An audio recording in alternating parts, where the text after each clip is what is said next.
Bonsoir Marie. Bonsoir Mohamed. Des courts-métrages animés pour dénoncer la guerre en Ukraine. C'est un collectif russe de cinéastes qui vient tout juste de se créer. Et qui s'appelle Animators Against War, traduisez les cinéastes d'animation contre la guerre, des graphistes, des réalisateurs russes courageux, car en publiant ces dessins animés engagés, eh bien, ils risquent la prison ou la perte de leur travail.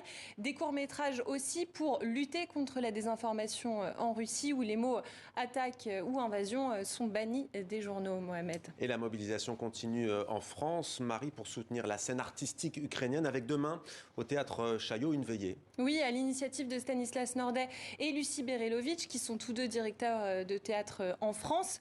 Une soirée de lecture, de concert avec une soixantaine de personnalités, dont Emmanuel Béard et Juliette Binoche. Il y aura aussi la ministre de la Culture, Roselyne Bachelot, le directeur du Théâtre national de la danse à Paris, du théâtre de Chaillot. Eh bien, il souligne l'importance de ces événements. Je pense qu'il est important de ne pas rester silencieux, il est important de continuer cette mobilisation mondiale pour tordre le cou à cette désinformation qui est pratiquée par Poutine, qu'il est important de rappeler que nous sommes là et que qu'on sera toujours prêt à se mobiliser, que jamais nous garderons le silence face à de violences pareilles. Le regard que portent les artistes, l'engagement, les lectures qu'ils font contribuent toujours à transformer les esprits et amène à agir.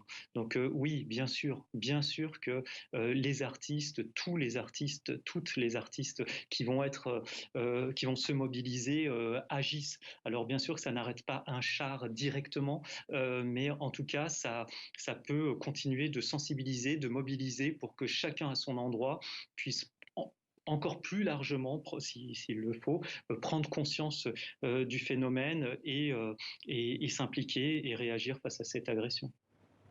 Et Rachid Ouramdam a annoncé qu'il y aurait d'autres manifestations de solidarité dans les prochaines semaines. Et enfin, Mohamed, on se quitte avec cette vidéo filmée par une reporter du Washington Post. Une vidéo qui a fait le tour du monde et qui a ému le compositeur américain Philip Glass. On y voit un adolescent ukrainien jouer du piano dans un hôtel devenu refuge à Kharkiv.